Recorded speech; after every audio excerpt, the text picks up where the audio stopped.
भारतीय टेलीविजन में पहली बार आपके लिए एक ऐसा शो हम लाए हैं जिसमें आपको प्रॉपर्टी के बारे में सारी जानकारी एक जगह मिलेगी। स्वागत है प्रॉपर्टी इंडिया में। नमस्कार, मैं हूं अंजलि इस्टवाल। नमस्कार, मैं हूं आशुतोष शर्मा। प्रॉपर्टी के बारे में और जानकारी चाहिए तो वो आप हमारी वेबसाइट ndtv.com/property पर जाकर ले सकते हैं। कानूनी, आर्थिक, टैक्स मामलों के जानकार और उद्योग के विशेषज्ञों की राय चाहते हैं तो आप ndtv.com/property पर लॉग ऑन करें। 24 शहरों के प्रॉपर्टी बाजार एक्सपर्ट्स की नजर में कैसे हैं, यहाँ आपको पता चलेगा। जानकारी ढूंढना भी काफी आसान है। शहर, बजट या साइज के हिसाब से आप अपनी पसंदीदा प्रॉपर्टी देख सकते हैं। फिलहाल चलिए सबसे पहले एक नजर डाल लेते हैं कि आज क्या क्या है खास। भूमि अधिग्रहण बिल के बाद अब सरकार बदलने वाली है जमीन की रजिस्ट्री का कानून। राज्य में कहीं भी रजिस्ट्री करवाने के प्रस्ताव से होगी लोगों को सहूलियत। रजिस्ट्री में पारदर्शिता बढ़ाने, धोखाधड़ी और काले धन को वैध करने जैसी गतिविधियों को रोकने के लिए सब रजिस्ट्रार ऑफिस को दिए जाएंगे ज्यादा अधिकार। एनसीआर, मुंबई, अहमदाबाद, पुणे और बेंगलुरु में कौन सी प्रॉपर्टीज हैं पैसा लगाने लायक, हम देंगे आपके सारे सवालों के जवाब। और चेन्नई में बिल्डर प्रॉपर्टी बेचने के लिए कैसे कर रहे हैं सोशल मीडिया का इस्तेमाल। प्रॉपर्टी की रजिस्ट्री करवाने का सौभाग्य अगर आपको भी मिल चुका है तो आप जानते ही हैं कि बिचौलियों से लेकर पुराने सिस्टम से निपटने जैसी कितनी समस्याओं से प्रॉपर्टी के मालिक को दो चार होना पड़ता है। ऐसे में अब सरकार ने 1908 के रजिस्ट्रेशन एक्ट में बदलाव की तैयारी शुरू कर दी है। उन्हें तो मोजा सिन्हा बता रही हैं कि कौन कौन से बदलाव सुझाए गए हैं नए प्रस्ताव में। भूमि अधिग्रहण कानून के बाद अब सरकार रजिस्ट्री कानून 2013 लाने की तैयारी में है। 1908 के इस कानून में कई तब्दीलियां की गई हैं ताकि नया कानून बदले हुए जमाने के मुताबिक ढाला जा सके और लोगों को ज्यादा सुविधा हो। कुल 7 संशोधनों में राज्य में कहीं भी प्रॉपर्टी की रजिस्ट्री, किराए या पट्टे पर दी जाने वाली प्रॉपर्टी की रजिस्ट्री भले वो साल भर से कम की हो, मुख्तारनामे और बिल्डरों के सारे समझौतों की रजिस्ट्री और जिस राज्य में प्रॉपर्टी है उसी राज्य में उसकी रजिस्ट्री करवाना अनिवार्य है। ऐसा इसलिए भी किया गया है क्योंकि अब तक लोग जिस राज्य में कम स्टैंप ड्यूटी होती थी वही रजिस्ट्री करवाते थे। हाल फिलहाल जो एक्ट लागू होता है वो 1908 में लिखा गया था, तो उसका जो रेलेवेंस है बहुत ज़्यादा नहीं आज की तारीख में। और कई नियम कानून जो उस वक्त ज़रूरी थे शहरीकरण के लिए वो अब आज की स्थिति में बदलाव की ज़रूरत है और बदलाव मांगती है। जैसे कि जो रेंटल्स हैं उस वक्त ये कहा गया था कि 12 महीने से कम का अगर कोई लीज एग्रीमेंट हो तो उसको रजिस्ट्रेशन या पंजीकरण की ज़रूरत नहीं है। पर आज की स्थिति में जबकि मल्टीनेशनल कंपनीज और कई ऐसे कंपनीज निवेशक हैं तो उनके लिए ज़रूरी है कि ये एक्ट हो और उनके इंटरेस्ट को प्रोटेक्ट किया जाए। रजिस्ट्री कानून 1908 में एक बड़ी तब्दीली सब रजिस्ट्रार के दफ्तर को धोखाधड़ी और काले धन को वैध बनाने जैसे जुर्मों से निपटने के लिए ज्यादा अधिकार देना शामिल है। नए कानून में एसआरओ अगर संतुष्ट नहीं है तो वो प्रॉपर्टी की रजिस्ट्री रोक सकता है या रजिस्ट्री रद्द भी कर सकता है। सरकार धारा 18A जोड़ने की कोशिश कर रही है ताकि एसआरओ उन प्रॉपर्टीज की रजिस्ट्री रोक सकता है जैसे परोपकारी संस्थाओं की जमीनों की या फिर मुकदमे में फंसी सरकारी जमीनों की registry. In our country, it's very difficult to transact in properties. Registration is one part of it. Then you have to after that do the property tax. हमारे देश में प्रॉपर्टी का लेन देन बेहद मुश्किल है। रजिस्ट्रेशन करना पड़ता है, उसके बाद प्रॉपर्टी टैक्स के कागजात पर काम करना पड़ता है। अगर प्रॉपर्टी के लेन देन में कुछ सहूलियतें दी जाती हैं तो उसका स्वागत है। अगर रजिस्ट्रेशन के नियम आसान किए जाएंगे तो घर खरीदने वालों को आसानी होगी। Certainly, it'll be much better for end user especially, and it'll just make his life easier. पारदर्शिता बढ़ाने के लिए अब रजिस्ट्री के दस्तावेजों को लोग देख सकेंगे, यानी बुक फॉर नाम का एक रजिस्टर जहां सारे रजिस्ट्री के कागजात होंगे वो हमेशा जनता के लिए मुहैया रहेंगे। इससे मालिकाना हक का सत्यापन भी हो सकेगा। दस्तावेजों को डिजिटाइज करने और उन्हें आधार नंबर के साथ जोड़ने का भी सुझाव दिया जा रहा है ताकि रजिस्ट्री करवाने वालों की पहचान की जा सके। इसी साल अगस्त में संशोधनों के साथ बिल राज्यसभा में पेश किया गया और अब वो संसद की स्थायी समिति के पास है। सरकार को उम्मीद है कि आने वाले संसद सत्र में ये बिल पास हो जाएगा। ओनितम ओझा सिन्हा की रिपोर्ट, एनडीटीवी। तो क्या वाकई में ये जो नया प्रस्तावित एक्ट है, कानून है, ये लोगों की सहूलियत के लिए है या ये उनका सरदर्द बढ़ा देगा? ये जानने के लिए हमारे साथ चर्चा करेंगे आज संजय रस्तोगी, जो कि डायरेक्टर हैं सेवियर बिल्डर्स प्राइवेट लिमिटेड के, और पवन जसूजा, जो कि डायरेक्टर हैं फिनलेस कंसल्टिंग प्राइवेट लिमिटेड के।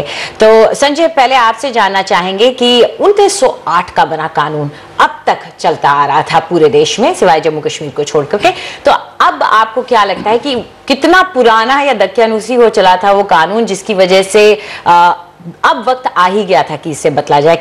क्या क्या ऐसे पॉइंट्स थे जो सबसे ज्यादा जिन्हें कहते हैं एक हर्डल बन रहे थे लोगों के लिए? नहीं, जहाँ तक मेरा मानना है कि अब रियल एस्टेट एक बहुत ही ग्रोइंग सेक्टर है।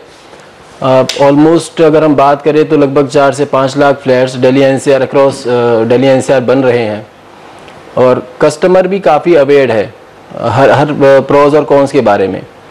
तो जिस तरह से ये एक्टिविटीज़ बढ़ती जा रही हैं, उसी के प्रपोर्शन में फ्रॉड्स भी बढ़ते जा रहे हैं कि एक फ्लैट कितनी बार सोल्ड आउट हुआ है, नहीं हुआ है, वो प्रॉपर्ली रजिस्टर्ड था या नहीं था। तो इस सब की जानकारी जितना ट्रांसपेरेंट वे में कस्टमर को मिल सके वो बेनिफिशियल रहेगा। तो मैं तो इस प्रस्ताव का बिल्कुल स्वागत करता हूं कि इस तरह की ट्रांसपेरेंसी रियल एस्टेट सेगमेंट में आनी चाहिए, और वो आ रही है। पवन जी, जो 7 संशोधनों की बात की गई है इस बिल में, उनमें से ग्राहकों के लिए, निवेशकों के लिए सबसे अहम संशोधन कौन सा है जिनसे उनको बहुत ज्यादा आसानी होगी? अब इसमें सबसे बढ़िया जो संशोधन है वो है पहला डिजिटल वेरिफिकेशन, सेकंड है ऑनलाइन इंफॉर्मेशन अवेलेबल रहना, एंड थर्ड जो है anywhere you can go and register the your property.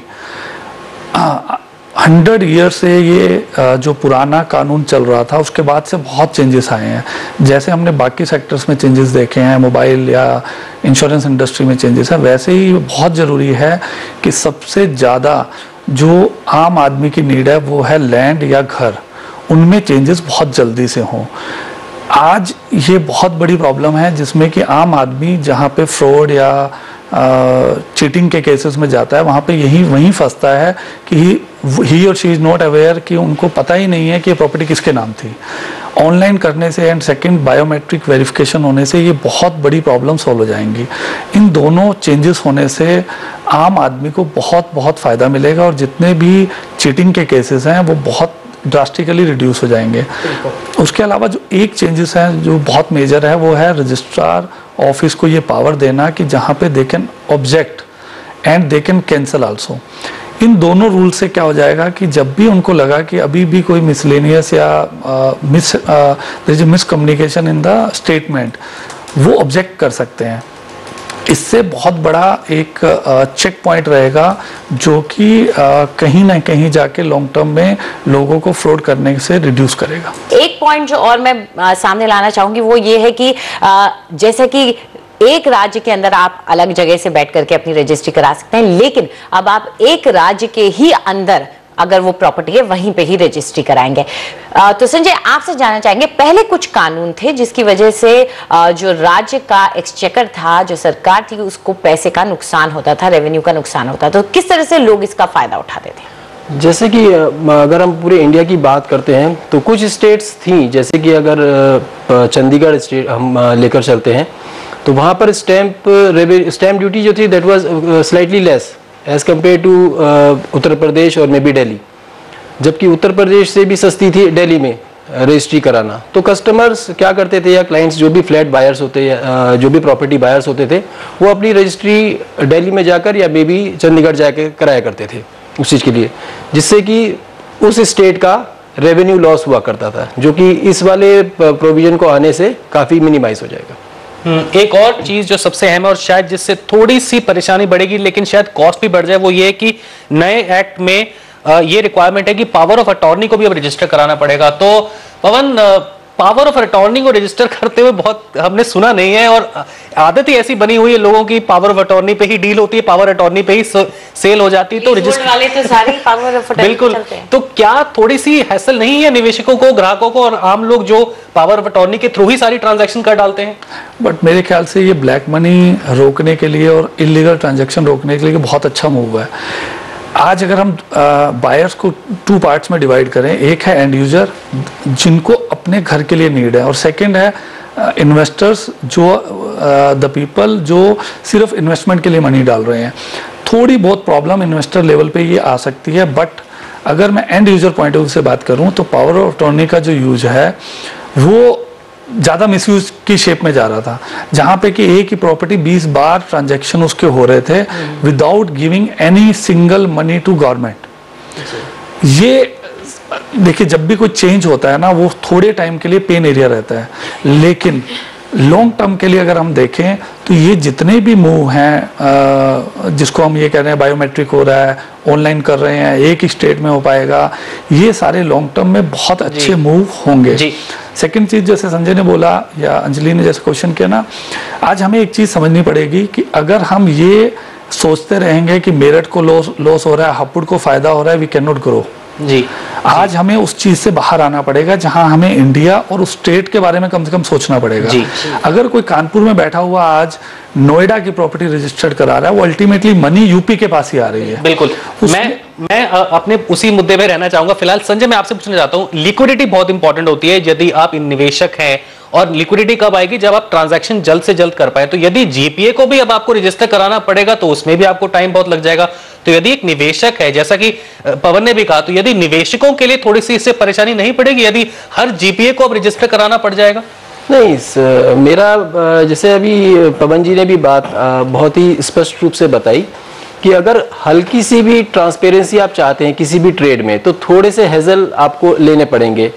और जहां तक एक रजिस्ट्री कराना है या एक जीपीए को रजिस्टर्ड कराना है, तो दैट मतलब वो 10 से 15 मिनट से ज़्यादा का काम नहीं है, अनलेस एंड अनटिल आपके पास एक जो मैनेजमेंट है, जो कि एसआरओ का जो मैनेजमेंट होता है, सब रजिस्ट्रार ऑफिस का जो मैनेजमेंट है, अगर वो पूरा फुल्ली इक्विप्ड है तो 5, 10, 15 मिनट का काम होता है एक किसी भी पेपर को रजिस्टर्ड कराना। अगर एक आदमी को टाइम स्लॉट मिला हुआ है कि वो फर्दर उस डेट पर जाकर अपना जीपीए रजिस्टर्ड करा लेता है, तो दैट वोंट टेक टाइम।